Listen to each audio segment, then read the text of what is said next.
Right, chapter 18. As it turned out, that task was a lot easier than either Eric or Holt would have thought possible. Ragnar was many things, but he was no fool.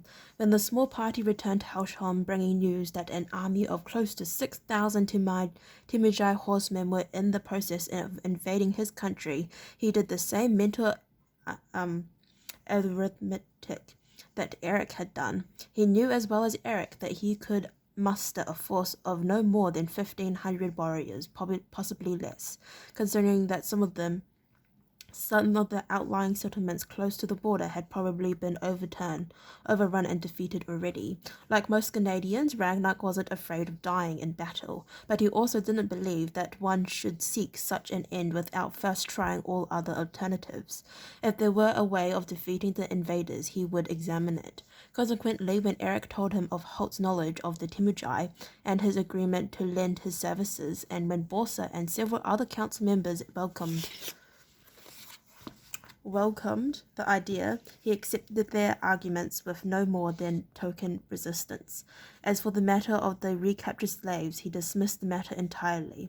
In normal times, he might seek to punish runaways as a way of discouraging future escapes, but these weren't normal times, and with an invading army on his doorstep, the matter of two recaptured slaves was of slight interest to him at best. He did, however, demand to see Holt in his private quarters, with no one else present. He knew enough about rangers to respect their abilities and their courage as a group, but he wanted the chance to assess this man as an individual.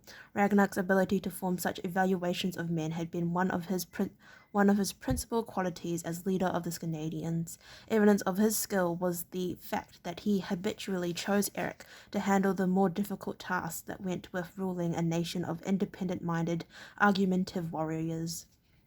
Holt was shown to the low-ceilinged, timber-lined room where Ragnar spent his private hours, and these days, the Obergirl noted ruefully, there were precious few of those.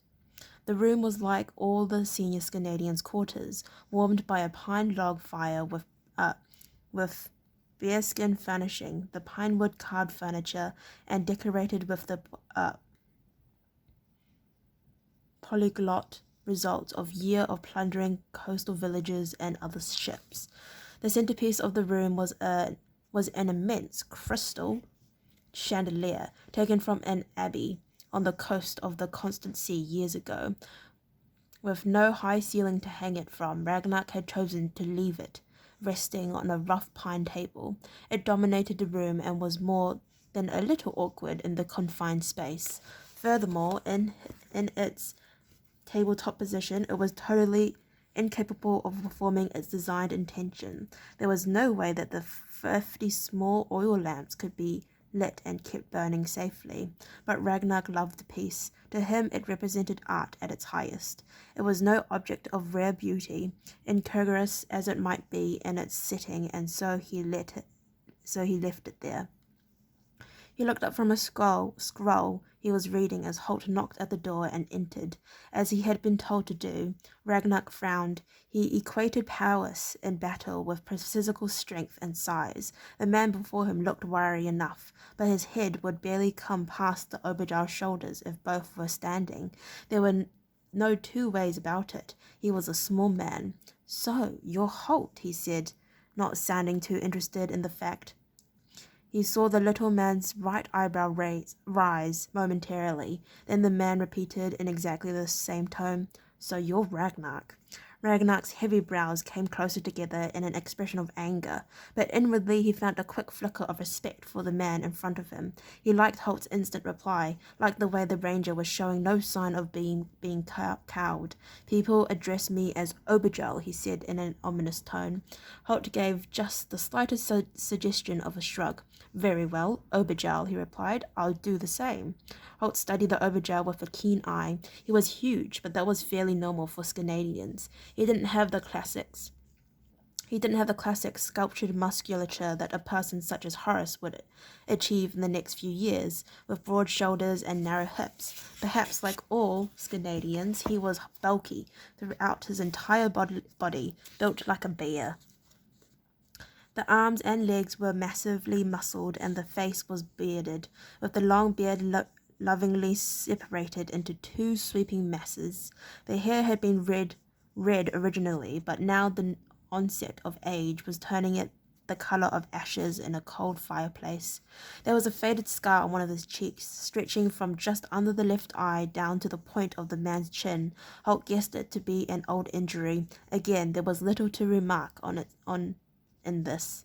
The Canadians chose their leaders from the ranks of warriors, not administrators. Most of all, Holt noted the eyes. He recognized the dislike that he saw there. He had been expecting to see that, but the eyes were deep set, and he could read an intelligence and cunning there as well. For that he was grateful. If Ragnar had been a stupid man, Holt's position might well have become untenable here. He knew of the Oberjal's ingrained dislike for rangers, and knew the reason behind it, but an intelligent leader would be aware of Holt's unusefulness to him, and might be prepared to set aside his personal dislike for the greater good of his people. "I have no love of your kind, Ranger," the Oberjal said. His mind was obviously running on lines similar to Holt's. "You have little reason to," Holt agreed, "but you might well find a use for us." "So I'm told," this Canadian leader replied, once again finding himself admiring the Ranger's forthrightness. When he'd first heard of his son's death at Thorntrees, Ragnar had been overcome with grief and rage at Ireland's Rangers, and in particular at King Duncan. But there had been an immediate and spontaneous reaction to his grief. A realist, he knew that his son had risked death by joining the ill-fated adventure with Morgarth's force, and indeed death in battle was commonplace among the Canadians, who lived to raid and pillage. As a result of the intervening months, Ragnar's anger, if not his grief, had faded. His son had died honourably, with a weapon in his hands. That was all any Canadian could ask. That wasn't to say that he felt any affection for Rangers, but he could respect their abilities and their courage and their worth as opponents, or even possibly as allies. Ragnar's vow against King Duncan and his family was another matter altogether. Chances are, had he waited, his hatred might well have abated, and a more reasonable attitude might have prevailed, but acting on impulse he had sworn a vow to the Valors, the triple deity who rules Canadians' religion, and that vow was inviolable.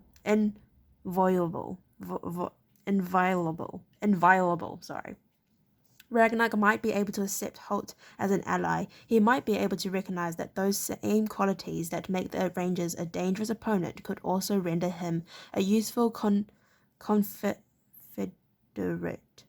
in the upcoming battle against the Tumajai invaders. That would be his personal choice, but his Faustform against Duncan was irrevocable.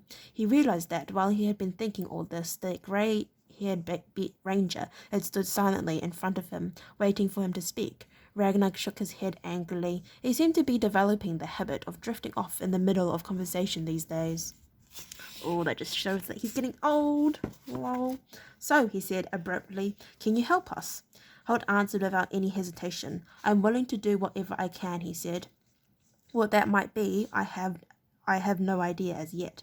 "No idea," Ragnar repeated scornfully. "I was told that Rangers are always full of ideas." Holt shook his head. "I need to assess your strengths and weaknesses first, and then I'll need maps of the surrounding countryside," he said. "We'll have to find a spot that will offset their superiority of numbers as far as possible. Then I'm going to ride out for another look at the Tumajai. Last time I saw them, I had my arms full keeping your senior Jarl alive. Then, after I've done all that, I might be able to answer your question."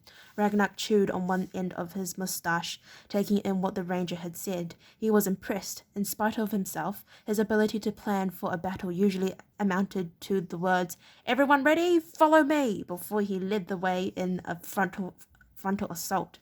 Perhaps, he thought, this ranger might be useful after all. "Be aware of one thing, however, Oberjal," Holt continued, and Ragnar looked up at him, surprised at the tone of uncompromising command in his voice.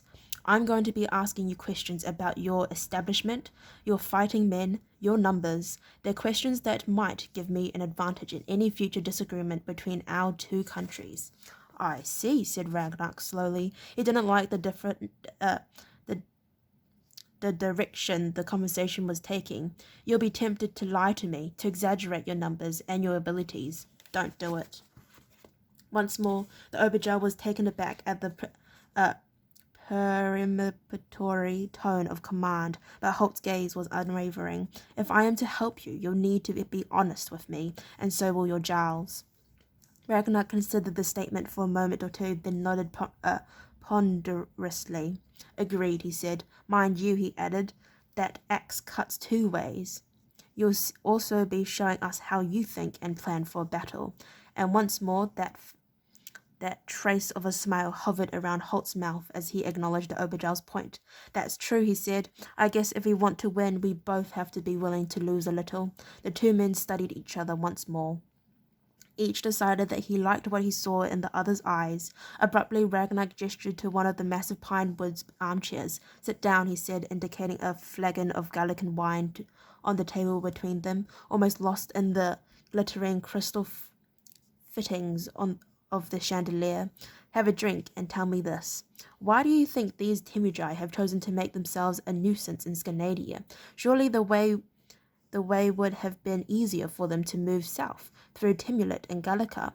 Holt turned himself a glass of the brilliant red wine and drank deeply. Poured himself, sorry. He raised an eyebrow in appreciation. Ragnar certainly knew the right wines to steal, he thought. "I've been wondering that myself," he said at length. He wished the chair he was sitting on was made for someone smaller than the normal massive Scandinavian build. His feet barely brushed the floor as he sat there, and he felt like a small boy in his father's study. Even if they win here, they must know that you'll be a tough nut to crack. Certainly tougher than the Tendlanders. Ragnar snorted in derision at the mention of the underground, squabbling race to the immediate south, riddled by factions and internal distrust. The Tendlants were at the mercy of any would-be conquerors. In fact, if Scandinavian ambition had lain in that direction, Ragnar would have felt confident that he could have subjected the country with his small army of warriors. "And the Gallicans are nearly as bad," Holt continued. "They'd be almost incapable of agreeing on one overall leader to take command. So I wondered what it was that made the Temujai swing north and risk a bloody nose here in Scandinavia." "And?" the Oberjo prompted. Holt took another swallow of wine and pushed it past his lips thoughtfully. "I asked myself what you had that would make the risk worthwhile," he said, "and there was only one thing I could think of." He paused. It was a theatrical thing to do, he knew, but he couldn't resist it, as he felt sure would happen. The Obergel leaned forward. "What was it? What are they after?" "Ships," replied Holt. "The Temujai want control of the sea, and that means their ambitions don't stop here. They're planning to invade Ireland as well." Okay, well, I'd like to thank you very much for listening to read up to chapter 18. If you'd like to listen to read chapter 19, then please stay posted, and yeah, please stay posted, and hopefully see you next time. Bye-bye.